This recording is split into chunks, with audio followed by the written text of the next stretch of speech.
pagi Ibu. Iya, selamat pagi. Ya, silakan duduk Bu. Oh ya, makasih ya. Ya.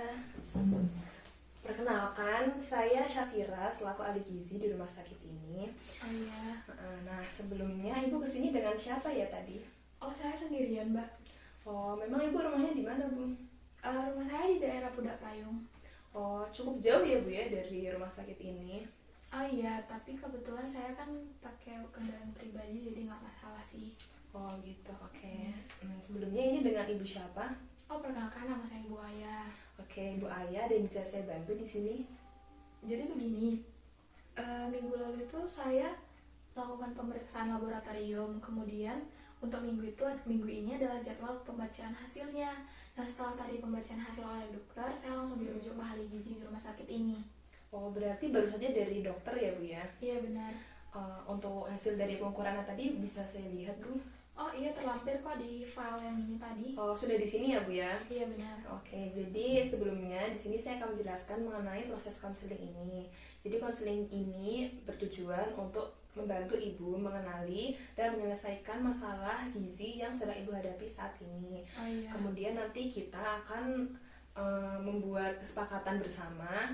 Namun itu semua tergantung dari kesanggupan Ibu sendiri. Apakah Ibu sanggup untuk melakukan diet ini atau tidak. Nah, untuk proses konselingnya ini akan berlangsung kurang lebih selama 15 menit ya Bu ya. Oh iya. Oke, nah jadi izinkan saya untuk melihat dulu hasil dari pengukuran Ibu tadi. Nah, sembari saya melihat, Ibu bisa membaca dulu leaflet ini. Kemudian nanti jika ada yang ingin Ibu tanyakan, bisa langsung ditanyakan saja. Oke, baik.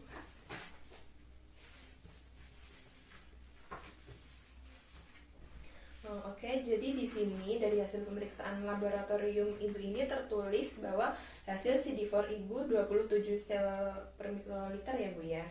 Nah, sedangkan untuk CD4 normalnya itu kan sekitar 500 hingga 1400 sel per milimeter kubik darah ya Bu ya. Jadi tergolongnya ini rendah ya Ibu. Oh iya, sebelumnya dokter juga sudah menjelaskan ke saya kok. Oke, baik.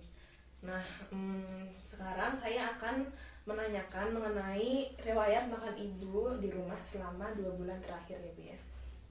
Oh, ini saya cuma jelasin makanannya makan apa aja atau gimana ya? Iya, nanti Ibu bisa menyebutkan seperti misalnya makan telur 3 kali seminggu seperti itu. Oh, ini selama 2 bulan ya? Ya, selama 2 bulan terakhir ya Bu ya. Seingat saya sih, saya tuh makan nasi tuh 2 kali sehari. Ini saya izin sembari menulis ya Bu ya. Oh iya, boleh. Ya. Saya makan nasi 2 kali sehari, terus untuk lauknya itu saya biasa makan perkedel kentang, itu 2 buah per harinya. Untuk sayurnya itu biasanya sayur asam, sayur sop, terus itu 2 kali seminggu, terus sayur tumis kangkung, tumis kacang panjang, tumis buncis juga 2 kali seminggu. Sama saya juga sering konsumsi tahu dan tempe, itu 1 kali per harinya. Itu diselang-seling tahu tempe gitu. Oh begitu. Selain yang Ibu sebutkan tadi, apakah Ibu juga mengonsumsi buah dan minuman Bu? Kalau untuk buah, kebetulan ada 3 buah yang benar-benar saya suka, itu kayak pir, melon, dan juga saya suka jeruk. Jadinya selang-seling gitu dalam 3 hari itu saya makan itu. Terus untuk minuman itu saya cuman biasanya minum susu itu setiap hari. Oh, susu tiap hari ya Bu? Iya, tiap hari. Oke, kemudian untuk riwayat makan Ibu selama 24 jam terakhir apa ya? Nah, itu dia masalahnya Mbak. Jadi kayak udah 2 hari atau 3 hari ke belakang itu saya tuh mau muntah.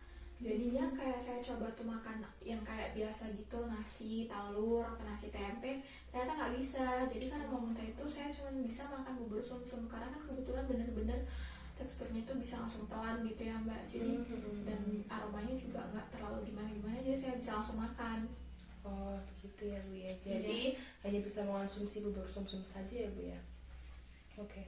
Oke, untuk sekarang saya akan terlebih dahulu menghitung dari hasil konsumsi Ibu selama beberapa hari terakhir ini. Nah, sembari saya menghitung, Ibu bisa kembali membaca leaflet yang tadi itu.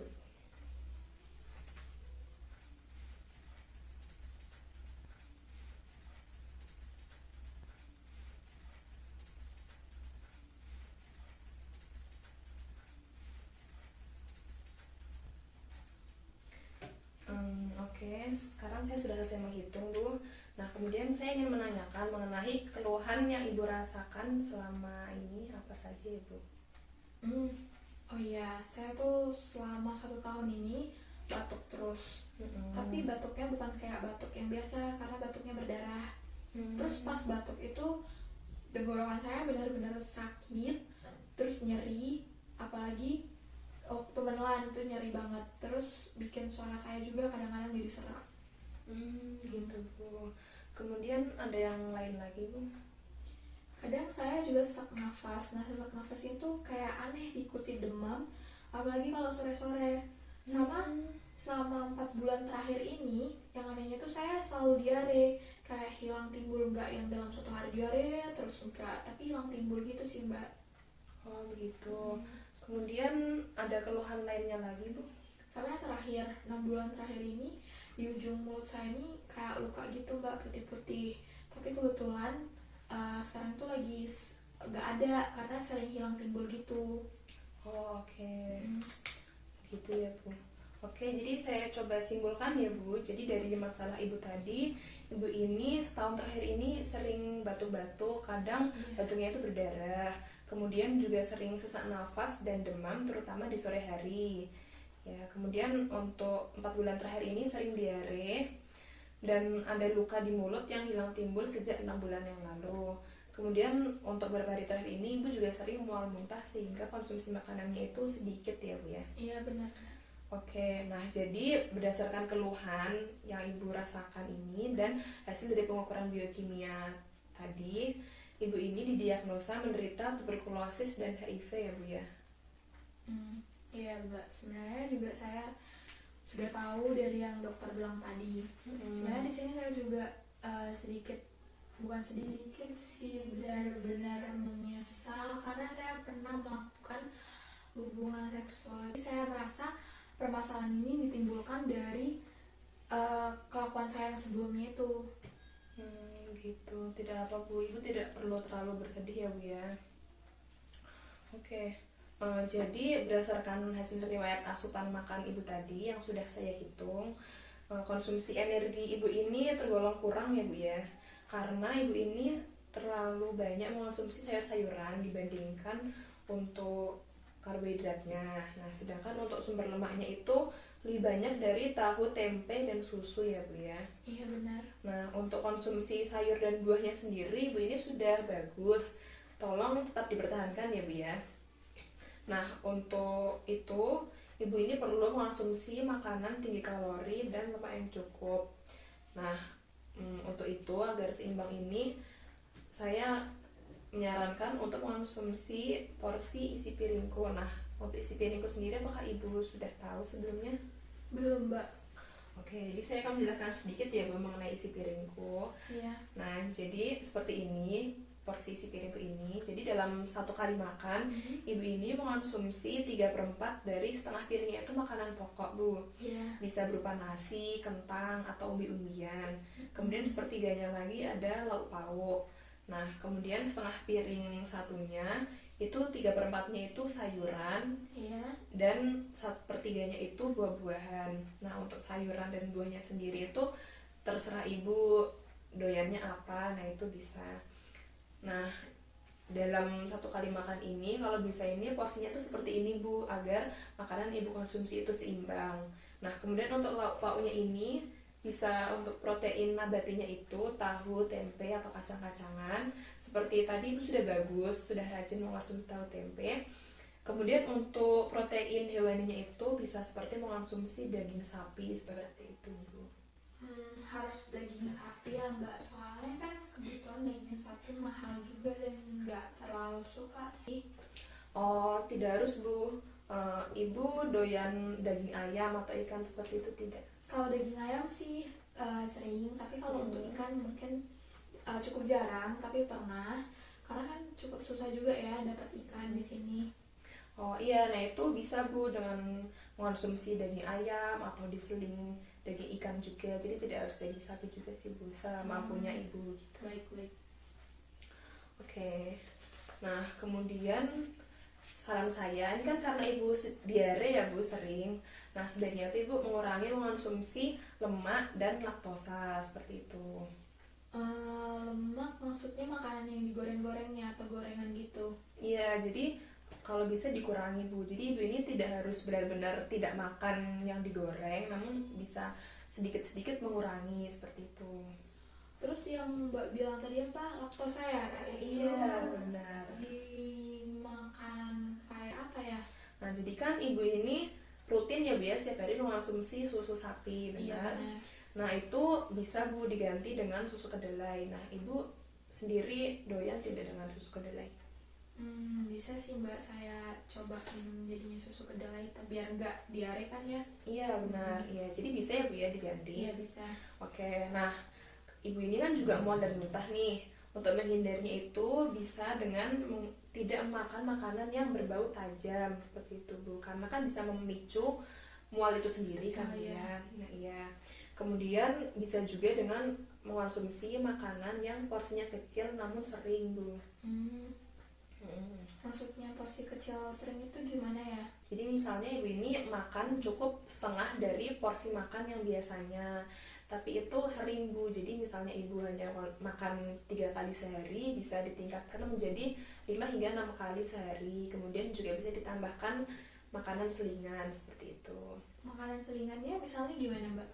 Kayak misalnya konsumsi buah-buahan gitu bu, atau biskuit mungkin. Oh iya. Nah kemudian ibu ini juga harus menghindari makanan yang diawetkan, kemudian makanan mentah, dan juga pastikan makanan yang ibu konsumsi itu bersih bu. Nah ini dia masalahnya Mbak, kalau makanan bersih kan saya tuh seringnya beli, jadi kan saya sendiri nggak tahu ya itu makanannya bersih atau enggak. Oh iya, nah sebelumnya maaf ibu ini bisa masak tidak ya? Saya sih bisa, cuman saya menghindari kerepotan yang dimana rumah saya sendiri jauh dari pasar, jadinya kayak menunggu tukang sayur keliling doang. Tapi kalaupun dia keliling, kadang saya malas juga sih masak Mbak. Oh begitu, jadi kan seperti ini bu, demi keberlangsungan diet ini berhasil, jadinya kan mungkin ibu bisa sekitar 2 hingga 3 kali seminggu memasak sendiri. Untuk awalnya bisa 2 hingga 3 kali, namun bisa bertambah mungkin jadi 5 hingga 6 kali seminggu, atau nanti bisa menjadi setiap hari memasak sendiri gitu bu. Mungkin kalau cuman 2 kalian gitu bisa sih Mbak. Ya, jadi bisa ya bu ya masak sendiri. Iya bisa. Nah oke, kalau begitu sampai sini apakah ibu sudah paham mengenai penjelasan tadi? Lumayan sih Mbak, yang saya tangkap tadi tuh ini kita harus makan seimbang sesuai isi piringku. Terus kalau saya diare, saya tuh harus ngurangin makanan yang digoreng-goreng sama ganti susu saya jadi susu kedelai. Iya benar. Terus saya juga harus menghindari makanan cepat saji, makanan diawetkan, sama mengusahakan untuk masak. Iya benar bu. Nah jadi berdasarkan hasil konseling tadi, apakah ibu mampu untuk melakukan semuanya? Menurut saya dengan hasil tadi tuh sih bisa sih Mbak. Oke, jadi ibu komitmen ya bu ya dalam konseling ini. Iya baik. Nah oke. Jadi sudah sih bu, konselingnya sudah selesai. Tetap semangat ya bu, saya yakin ibu bisa untuk melakukan diet ini, karena banyak juga yang kasusnya seperti ibu namun mereka berhasil melakukan diet ini. Oke, nah jadi bisa kita buat janji pertemuan selanjutnya. Pertemuan seminggu atau 2 minggu lagi? Untuk seminggu bisa tidak bu? Bisa sih, seminggu depan saya bisa di tanggal 21. Oke, untuk waktunya? Sama seperti ini saya bisa. Oke, jadi untuk pertemuan selanjutnya kita akan adakan pada tanggal 21 pukul 9 pagi ya bu ya? Oh iya baik Mbak. Oke, jadi ini sudah selesai bu, terima kasih. Semoga untuk pertemuan selanjutnya bisa ada kemajuan dari masalah yang ibu hadapi saat ini. Oke, sudah selesai bu. Terima kasih. Iya, terima kasih bu. Oh, iya. Hati-hati.